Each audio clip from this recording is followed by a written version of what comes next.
அடுத்தது என்ன படங்கள் கமிட் ஆயிருக்கீங்க? தொடர்ந்து ஹீரோவா நடிச்சிட்டு இருக்கீங்க. ஆமா, அடுத்த ஹீரோ நல்லா இருக்குங்க. அடுத்து நிறைய படங்கள் கமிட் ஆயிருக்குது. விடுதலை 2 இப்போ ஃபர்ஸ்ட் வரப்போகுது. டிசம்பர் 19 20 நினைக்கிறேன். விடுதலை பாகம் 2 வருது. கண்டிப்பாக விடுதலை 1 எப்படி அவங்க எல்லாத்துக்கும் பிடிச்சிருந்துச்சு, அதே மாதிரி விடுதலை 2 அவங்க எல்லாத்துக்கும் ரொம்ப பிடிக்கும்னு நம்புகிறேன். நேற்று பாடல் வெளியாகிருக்கு, ரொம்ப வரவேற்பு பெற்றிருக்கு. இப்போ உள்ள பாடல்கள் இல்லாமல் எல்லாருமே 90s பாடல்கள் நினைவுபடுற மாதிரி வச்சுருக்காங்க. இளையராஜாவோட இசை அந்த படத்துக்கு ரொம்ப ரொம்ப நல்லா இருக்குங்க. நீங்கள் எல்லாம் பாட்டு கேட்டிருப்பீங்கன்னு நினைக்கிறேன். ஆமாம், ஐயா இளையராஜா ஐயா உலகத்தின் தலை சிறந்த மனிதர்களில் கண்டிப்பாக ஐயா இளையராஜா அவரால் அதை தவிர்க்க முடியாது. இன்னைக்கு 82 வயசு 83 வயசுலையும் ஒரு மனிதர் காலையில் எந்திரிச்சு 4 மணிக்கு எந்திரிச்சு தொழில் பக்தியோட உட்காந்து தியானம் பண்ணி பாடல்கள் எழுதி, இந்த வயசில் பாடல்கள் எழுதி மியூசிக் போட்டு பாடியிருக்காருன்னா உண்மைக்கு அவர் இருக்கிற சினிமாவில், அவர் ஒர்க் பண்ணிட்டு இருக்க சினிமாவில் நானும் ஒரு நடிகனாக இருக்குங்கிறது மிகப்பெரிய பாக்கியமாக நினைக்கிறேன். உண்மைக்கு இன்னைக்கு அவர் இருக்க இந்த காலகட்டத்தில் நம்மளால் இருக்கிறது ஒரு பெரிய பாக்கியமாக நினைக்கிறேன். இன்னும் அவர் இந்த இயற்கையும் இந்த இறைவனும் ஐயா இளையராஜா ஐயா அவர்களுக்கு உடல் ஆரோக்கியத்தையும் நீண்ட ஆயுஷை கொடுத்து அவர் இன்னும் நம்மளுக்கு பல படங்கள் மியூசிக்கும் பல படங்கள் வரிகளும் அவர் கொடுத்துட்டே நான் வேண்டிக்கிறேன் இந்த முருகன்கிட்ட.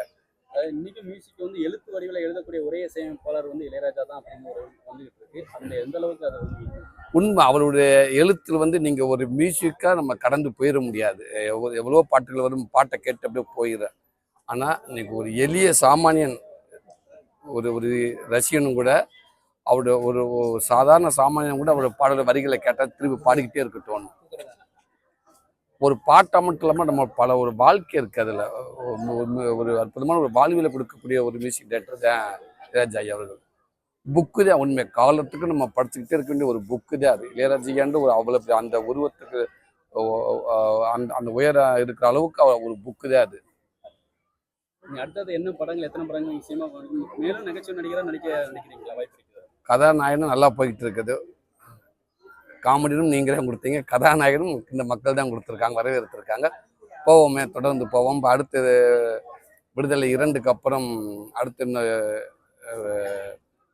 விலங்கு வெப் சீரிஸு அதை இயக்குன டாக்டர் பிரசாந்த். ஆமாம், அவர் கருடன் படத்தை கொடுத்த புடிசு கே. குமார் சார் அவங்கள தயாரிப்பது அடுத்து நான் நடிக்க போகிறேன். அதுக்கடுத்து திருப்பி இன்னொரு புதிய ஒரு அறிவிப்பு வரும்னு நினைக்கிறேன். கண்டிப்பாக எல்ராட் சார் கம்பெனிலேயே வெற்றிமாறன் சாருடைய பங்களிப்பு அடுத்து ஒரு அறிவிப்பு வரும். வெற்றிமாறன் இயக்கத்தில் நீங்கள் முன்னாடி நடிச்ச அந்த படத்துக்கு வந்து நிறைய எதிர்ப்புகள் இருந்துச்சு. திரையரங்கில் வந்து காவல்துறையினர் கூட குழந்தைகளை பார்க்கக்கூடாது அப்படிங்கிற ஒரு விமர்சனங்கள்லாம் இருந்தது, எதிர்ப்புகள் இருந்தது.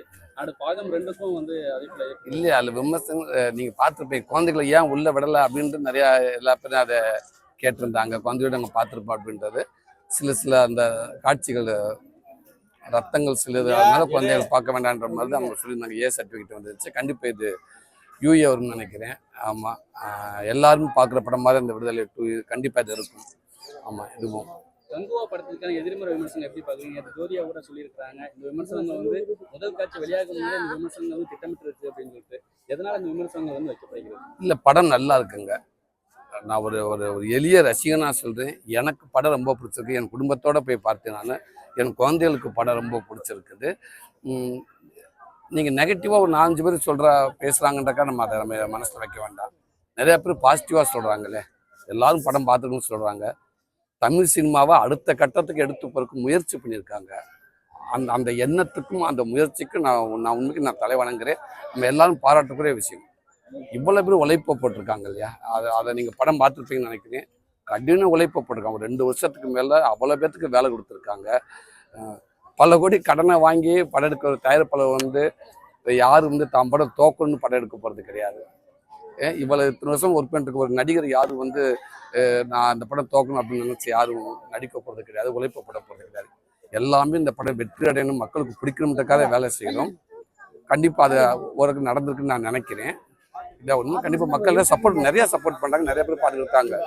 ஒரு சில பேர் வந்து அது வேற மாதிரி, அது அவங்க இப்போ எல்லாம் எப்படின்னா படம் பார்த்து சொல்கிறத விட அது வாரம் வந்து அந்த கேமரா முன்னாடி ஏதோ ஒன்று சொன்னா, நெகட்டிவாக சொன்னாதான் நிறைய பேருக்கு இப்போ ரீச் ஆகுது. அதுக்காகவே வந்து படம் பார்த்துட்டு அதுக்காகவே சில பேர் பேசுகிறாங்க. அப்படி ஓகே, அது அவங்க தனிப்பட்டதாக இருக்கலாம். கண்டிப்பாக படம் எல்லாத்துக்கும் பிடிக்குங்க. தனுஷ் நயன்தாரா சொல்லலாம். தெரியல, அது எனக்கு தெரியல. தனுஷுக்கும் நயன்தாராவுக்கும் இப்போ வந்து ஒரு இடைப்பட்ட ஒரு 10 கோடி ரூபாய் கேட்கறதுல ஒரு பிரச்சனை போயிட்டு தெரியலங்க, அதை நான் கவனிக்கல. அது அப்படியே இருந்தது அவங்களுக்குள்ள இருக்காத விஷயங்கள். கண்டிப்பாக அது இருக்குங்க. ஐயா முருகனை பார்க்க வந்திருக்கேன். திருச்செந்தூர் முருகனை போன வருஷம் வந்து இந்த வருஷமும் வந்திருக்கேன். நான் வந்து கண்டிப்பாக ஐயாவோட ஆசீர்வாதத்தை வாங்கிட்டு போகலான்னு வந்து